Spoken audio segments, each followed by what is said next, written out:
Hello children, today we are going to discuss about the next 5 basic important questions based on the scalar multiplication. Clear है? तो scalar multiplication जो हमने इसके previous lecture में complete किया है, cover किया है, उसके 5 बेहतरीन क्वेश्चन हम लोग इस वीडियो में डिस्कस करने चल रहे हैं and these questions are the very very important for the examination point of view. ठीक है, अब क्वेश्चंस को जितना ज़्यादा सॉल्व करेंगे definitely you will clear your doubts, अपने डाउट्स को उतना ही क्लियर कर ले जाएंगे. क्लियर है? तो before the starting of this video lecture, kindly like, subscribe and share. Okay, kindly subscribe, like, share and comment on the videos. तो start करते हैं. क्वेश्चन है, if the magnitude of two vectors is 3 and 4 and their scalar product is 6, then find the angle between these two vectors. क्या दिया हुआ है? दिया है mod of vector A, suppose करो ये 3 है, mod of vector B magnitude है तो ये 4 हो गया, और दोनों का multiplication vector A dot vector B is दिया है आपको कितना, 6. तो क्या पूछ रहा है? एंगल दोनों बीच कॉस थीटा इक्वल टू क्या होता है, vector A dot vector B upon mod of vector A into mod of vector B. ये तो फॉर्मूला हमारे पास है. Put the value, get the answer. Cos theta is equal to vector A dot vector B कितना है, 6, और 3 into 4, 4 3 जा 12, तो this is your 1/2 cos theta. So theta is equal to 60 degree. Answer आपके सामने. It's very easy question. Clear है? आइए अगला क्वेश्चन देखते हैं हम लोग. क्वेश्चन अगला क्या है? A body constrained to move along the z axis of a coordinate system is subject to a constant force F is equal to this value. Clear है? तो इसमें फोर्स की वैल्यू दे दिया है F is equal to -I plus 2j plus 3k.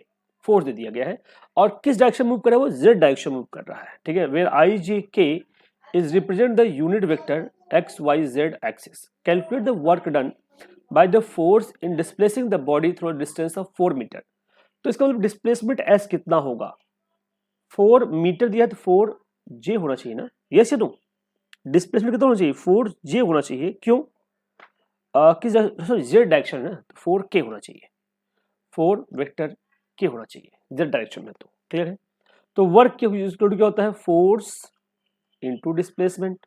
Okay, force कितना दिया है आपको, -I प्लस 2j, तो work is equal to -I plus 2j,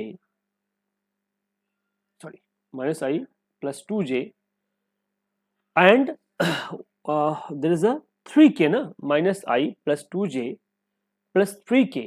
clear है? ये थोड़ा सा प्लस 3k और डिस्प्लेसमेंट कितना दिया हुआ है, दिस इज योर 4 वेक्टर के. क्लियर है?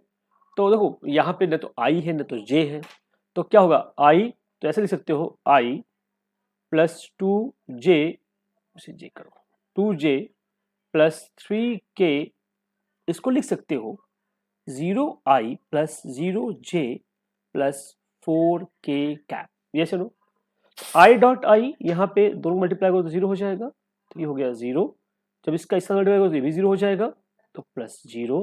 लेकिन जब 3 का 4 साथ मल्टीप्लाई करो क्या होगा, 4 3 जा 12, तो वर्क क्या गया, 12 joule is your work. Clear है? तो work you can calculate with the help of this formula, that is your 12 joule. आई बात समझ में? आई होप सबको समझ में आ गया होगा. क्लियर? नेक्स्ट क्वेश्चन आते हैं हम लोग. क्वेश्चन दिया है, a force of 7I plus 6k Newton makes makes a body move on a rough plane with the velocity of this one. Calculate the power. देखो यार फॉर्मूला बताया था मैंने, पावर का फॉर्मूला क्या होता है, P is equal to vector F dot vector B. Yes या नो? F कितना है, 7I प्लस 6k. यस या नो? और V कितना है, 3j प्लस 4k. यस या नो? तो यहां पे लिख सकते हो इसको 7I plus 0j plus 6k. Yes या नो? और यहां लिख सकते हो 0I plus 3j plus 4k. Yes या नो? सिंप्लीफाई करो, i डॉट आई, तो 7 इंटू 0 0, 0 इंटू 3 0, 6 इंटू 4 24, तो पावर क्या गया, 24 वॉट आ गया। क्लियर है?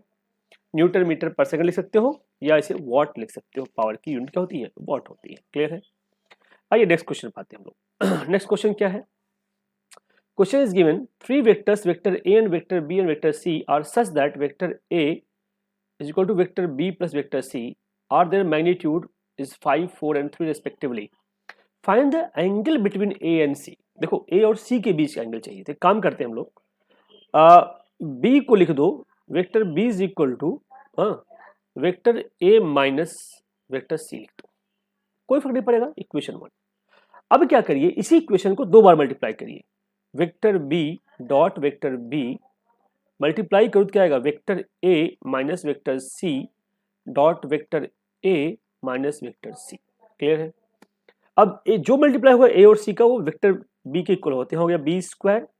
यहाँ पाई बात करते हैं, यहाँ पहले ए का एक साथ मल्टीप्लाई किया तो क्या हो गया? ए स्क्वायर। फिर ए का सी के साथ मल्टीप्लाई हुआ तो ये डॉट प्रोडक्ट है ना, ठीक है, तो क्या हो गया? Plus vector A dot vector C. Clear है? फिर दूसरा हम करते हैं यहाँ से, ध्यान सुनिएगा, सी का एक साथ मल्टीप्लाई करोगे तो ये भी क्या हो गया? This is minus sign, sorry this is minus sign. यहाँ भी करेंगे तो क्या आएगा? Vector C dot vector A minus sign के साथ प्लस ये हो जाएगा सी स्क्वायर। आई बात समझ में? तो आपका फॉर्मूला क्या बन गया? B square is equal to A square plus C square minus 2 vector A dot vector C. जब ए डॉट वेक्टर सी आपको मिल गया है तो इसको सिंप्लीफाई कर दीजिए आप। क्लियर है? How could you simplify?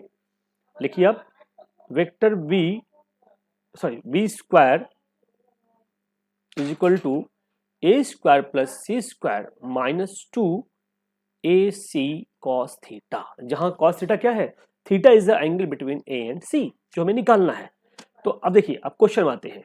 यहां पे दिया है ए बी सी की वैल्यू दिया है, रिस्पेक्टिवली कहा है। तो ए है 5, बी है 4, सी है 3, तो सेम वैल्यू पुट कर दिए। ए है 5, बी है 4, तो 4 का स्क्वायर इज इक्वल टू 5 का स्क्वायर प्लस 3 का square minus 2 into 5 into 3 cos theta.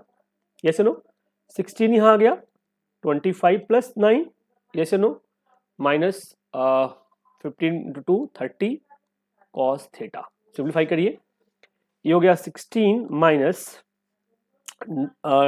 34 ये हो गया, yes no, is equal to 30 cos theta. I think, हाँ ठीक है। माइनस करेंगे, 14 means 14 minus 6 8, okay, and there is a 2 minus 1, 2 minus 1 is your 1, minus का दिस योर 30 माइनस का cos theta. So cos theta is equal to 18 by 30, ठीक है, 6 3 जा 18 और 6 5 जा 30, तो थीटा इज इक्वल टू आएगा cos inverse 3/5। This is your answer. Clear है? Theta is equal to cos inverse 3/5। तो this is a way to calculate. थोड़ा ध्यान रखना, हम लॉजिकली कहाँ इसको अटैक करें।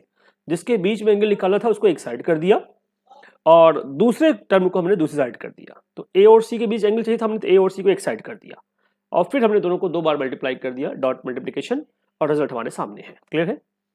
अगला क्वेश्चन देखिए आपके सामने है। Next question, if vector A plus vector B mod is equal to mod of vector A minus vector B, find the angle between both. तो सिर्फ वही कहानी फिर से आ गई, दोनों दिया है, ए और बी के बीच निकालना है। तो एक काम करो, vector A plus vector B का जो मैग्नीट्यूड है वो इक्वल टू है mod of vector A minus vector B के। क्लियर है? जब ऐसे क्वेश्चंस आपके सामने हो तो वही सेम प्रोसेस जो पहले किया था, दोनों साइड स्क्वायर कर दो। तो ये क्या जाएगा? पहला A square plus B square plus 2 vector A dot vector B.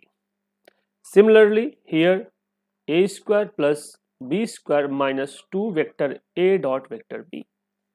Clear है?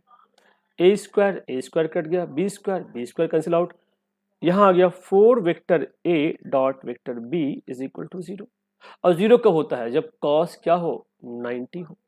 इसका मतलब vector A dot vector B, इसको ऐसे मत करिए, सुनिए ध्यान से, ये 0 हो गया। इसका मतलब vector A dot vector B is equal to 0।